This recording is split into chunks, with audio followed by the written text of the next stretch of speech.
बिस्मिल्लाहिर्रहमानिर्रहीम, अस्सलाम वालेकुम। Welcome to my channel skills online. आज हम जिस टॉपिक पर बात करेंगे वो है कि आपको सबसे पहले मैंने यूएस वीज़ा अप्लाई करने का जो तरीका है वो बता दिया है, जिसको DS-160 फॉर्म कहते हैं। वो कैसे अप्लाई होना है, ठीक है। DS-160 फॉर्म अप्लाई करने के बाद अब नेक्स्ट स्टेप होता है कि आपने अपना जो अपॉइंटमेंट है, अपनी जो अपॉइंटमेंट है उसको शेड्यूल कैसे करना है, अपॉइंटमेंट की डेट कैसे लेनी है। अगर आपको अपॉइंटमेंट की डेट मिल गई है तो उसको आपने रीशेड्यूल कैसे करना है। अगर आपको जैसे कि आजकल पाकिस्तान में आपको नेक्स्ट ईयर की जो है वो डेट्स मिल रही हैं। अगर आप अभी जून में या जुलाई में अप्लाई करते हो तो आपको नेक्स्ट ईयर 23 की यानी कि 2023 के जून, जुलाई या सितंबर की डेट्स जो है वो आपको अपॉइंटमेंट मिल रही है इंटरव्यू के लिए। तो आप किस तरह इसको जल्दी ले सकते हैं, उसके क्या तरीकाकार है, इस बारे में हम बात करेंगे। DS-160 फॉर्म जो है वो अब आपने अप्लाई करना सीख लिया है, ठीक है। उसका लिंक जो है वो नीचे डिस्क्रिप्शन में भी दे दूंगा और ऊपर आइकन के बटन में भी आपको नज़र आ जाएगा।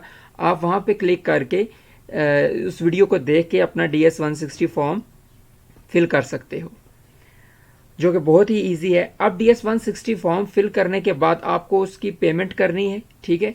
पेमेंट करने के बाद जब आप पेमेंट अपनी बैंक में, किसी भी UBL बैंक में आप फीस सबमिट कराएंगे, उसके 24 घंटे के बाद जो बैंक की स्लिप के ऊपर रसीद नंबर लिखा होगा वो आप एंटर करेंगे उस बॉक्स में जहां आपने अपने फॉर्म को, DS-160 फॉर्म को लास्ट टाइम पे छोड़ा था, ठीक है। उसके नेक्स्ट स्टेप के जैसे ही आप उसको अपनी स्लिप नंबर एंटर करेंगे उसको वेरीफाई कर दीजिएगा, ठीक है। उसके बाद आपके पास जो ऑप्शन आएगी वो होगा अपने अपॉइंटमेंट को शेड्यूल करें, ठीक है। फीस सबमिट करवाने के बाद, फीस सबमिट करवाने का और DS-160 के ऊपर सारी डिटेल बनी हुई है, उस वीडियो में लिंक में जाके देख सकते हैं आप, ठीक है। अब आपके सामने इस तरह का एक पेज आएगा। इसकी वेबसाइट जो है वो ऊपर आपको नजर आ रही है, ठीक है। इसका लिंक जो है वो नीचे मैं डिस्क्रिप्शन में भी दे दूंगा। आप वहां पे क्लिक करके डायरेक्ट इस पेज के ऊपर वो इजीली आ सकते हैं बिना टाइम वेस्ट किए।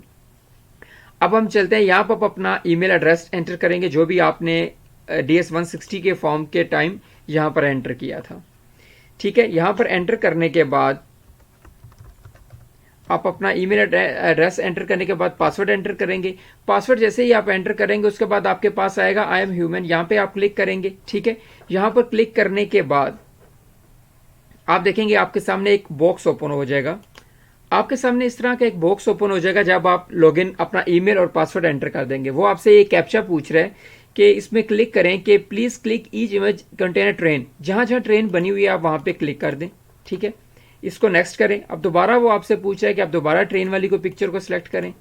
मैं दोबारा यहाँ पे कर देता हूँ। अब इसको मैं सिंपली वेरीफाई करना है। वेरीफाई करने के बाद आपने जब क्लिक हो जाए आपने सिर्फ लॉगिन के ऊपर क्लिक करना है। आपके सामने जो आपका लैंडिंग पेज है वो आ जाएगा, ठीक है। इसमें वो है कि DS-160 आपने फॉर्म फिल कर दिया, आपका इस्लामाबाद में सेंटर बना, ये सारी इंफॉर्मेशन यहाँ पे आ रही होगी। आप देखेंगे कि आपके इस साइड के ऊपर अपॉइंटमेंट आएगी, रीशेड्यूल अपॉइंटमेंट, ठीक है। यहाँ पे शेड्यूल अपॉइंटमेंट आपकी, मैंने अब फॉर्म जो है अपनी एक अपॉइंटमेंट जो बुक कर ली है, ठीक है, इसलिए मेरा ये वाला ऑप्शन आ रहा है, ठीक है। आपका आएगा कि फर्स्ट स्टेप अगर आप अपॉइंटमेंट जो है वो शेड्यूल करना चाहते हैं, कौन सी डेट को पिक करना चाहते हैं। यहाँ पे बहुत ही एक अहम बात है जो मैं आपसे यहाँ पे डिस्कस करना चाहूँगा कि आपने सबसे पहले जो फीस जमा करवाने के बाद यहाँ पे जो अपॉइंटमेंट है आपके पास सिर्फ 3 ऑप्शंस होते हैं, ठीक है। इन 3 ऑप्शंस में से आपने बहुत एहतियात के साथ इन 3 ऑप्शंस को जो है वो यूज़ करना है, ठीक है। आपने अगर थोड़ा सा भी इसको देर किया, गलत चूज़ कर ली डेट, तो वो फिर ये होगा कि आपको ऑप्शन जो है वो यहाँ पे मिस हो जाएगा, ज़ाया हो जाएगा। आपने जो फर्स्ट ऑप्शन है वो आपने देखना है, आपके सामने डेट्स आ रही होंगी, उनमें से आपने पिक करनी है, जो कि अभी मैं आपको स्क्रीन पे दिखाता हूँ। आपके इस साइड के ऊपर देखें रीशेड्यूल अपॉइंटमेंट का जो आपको रेड कलर का ये मार्क नज़र आ रहा है, इसके ऊपर आप क्लिक करेंगे, ठीक है। आपके पास अभी अगर आप फर्स्ट टाइम कर रहे हो तो आपके पास शेड्यूल्ड का आ रहा होगा, आपने उसके ऊपर क्लिक करना है। अगर आप दोबारा कर रहे हो तो रीशेड्यूल का आएगा, ठीक है। यहाँ पे शेड्यूल कौंसल अपॉइंटमेंट आ रहा है, ठीक है। आपने फिर दोबारा यहाँ पे कैप्चा आएगा, यहाँ पे क्लिक करेंगे। वो आपसे कह रहा है कि ट्रक जहाँ जहाँ है उसके ऊपर क्लिक करें। मैं यहाँ पे क्लिक कर देता हूँ, ठीक है। क्लिक करने के बाद वेरीफाई करता हूँ। अब सबमिट करना है। सबमिट करने के बाद मेरे पास सामने देखें यहाँ पे ऑप्शंस आ रही हैं कि ये डेट्स जो हैं वो अवेलेबल हैं, आप इनमें से कोई एक डेट जो है वो चूज़ कर सकते हो। मैंने एक दफ़ा ये ऑप्शंस अवेल कर ली है मेरे पास, इसलिए ये ऑप्शंस आ रही हैं कि यहाँ पे अगर आप देखेंगे कि ये योर करंट अपॉइंटमेंट शेड्यूल 8 अगस्त को, 15 अगस्त को मेरे पास डेट है जो मैंने फर्स्ट पिक कर ली थी। मेरे से भी यही गलती हुई थी। आपको मैं दोबारा कह रहा हूं कि अब आपने ये गलती नहीं करनी। आपने जो तीनों ऑप्शंस है बहुत एहतियात के साथ पिक करने। जो डेट आपको बहुत आपको लगता है इजी, जिस डेट्स में आप जाना चाहते हो वो जैसे आएगी उसको आप पिक करेंगे, ठीक है। इन डेट्स का ये होता है कि आपको वक्तन फ़क्तन टाइम बाय टाइम आपको लॉगिन होके देखना होगा कि आपके लिए कौन सी डेट जो है वो चूज़ करना चाह रहे हो जो सूटेबल आपके लिए, ठीक है। आपने दिन में 1-2 बार, दिन शाम को 2-3 बार, मॉर्निंग में, अर्ली मॉर्निंग में आप 5-6 बजे आप देख सकते हो। डेट्स बहुत सी अवेलेबल होती हैं। आप देख लेंगे कि जो डेट्स अवेलेबल है वो थोड़ी सी लाइट कलर में, ब्लू कलर में जो आपको नज़र आ रहा है वो जो है वो नज़र आ रही हैं, ठीक है। और ये जो बिल्कुल ऐसे हैं इनके ऊपर देखिए ये ब्लिंक भी नहीं हो रही, ठीक है। यानी कि ये डेट्स अवेलेबल नहीं है, ये डेट्स जो हैं वो अवेलेबल हैं। आप इनमें से चूज़ कर सकते हो, ठीक है। अब आपने ये करना है कि अब आपने हर 2-3 घंटे बाद इसी तरह रीशेड्यूल अपॉइंटमेंट के ऊपर क्लिक करना है।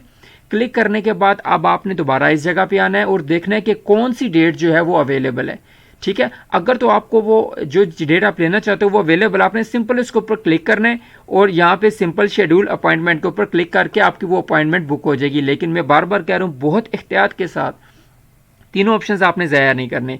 अगर एक दफ़ा आपके पास अपॉइंटमेंट बुक हो गई है, अगर आपका उससे 2 महीने पहले या उससे पहले का आपका जो है वो जाने का इरादा है यूएस वीज़ा, यूएस में, तो आप इसको दोबारा रीशेड्यूल के ऊपर क्लिक करें दूसरे ऑप्शंस के साथ जो आपके पेंडिंग पड़े हुए हैं।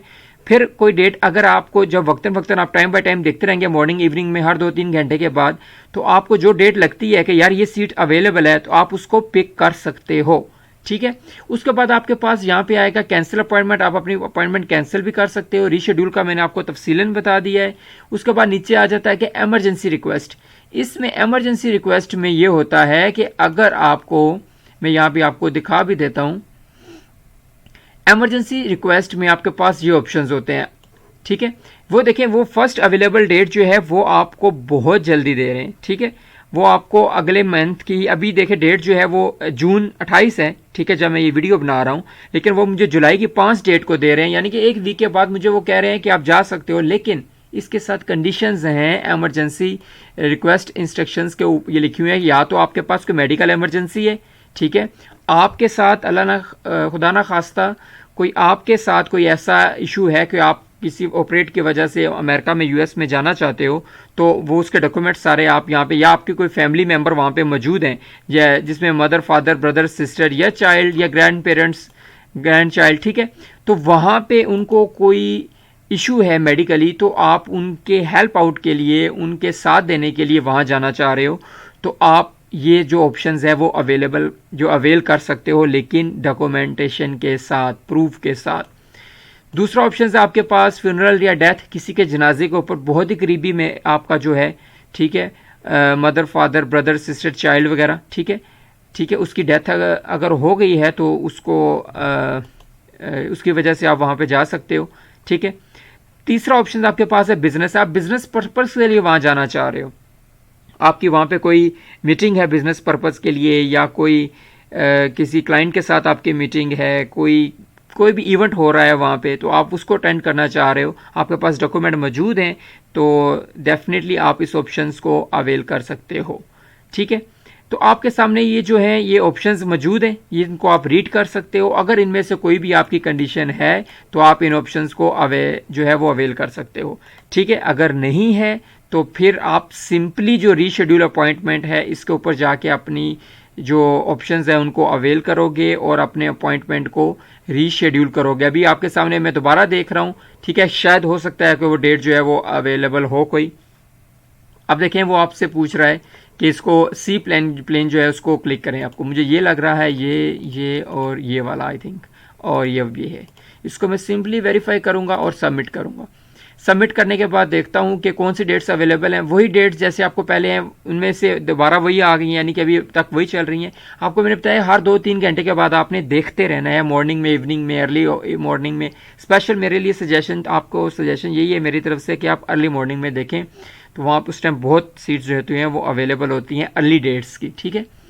तो आप इस तरह इसको अपॉइंटमेंट को जो है वो शेड्यूल कर सकते हैं, बहुत ही बिना किसी एजेंट को हैवी फीसेस पे किए हुए, ठीक है। और इसको अप्लाई कैसे करना है वो मैंने DS 160 में बता दिया है आपको, बहुत ईजी है, आपको किसी एजेंट के पास जाने की ज़रूरत नहीं है, आप इजीली खुद कर सकते हो।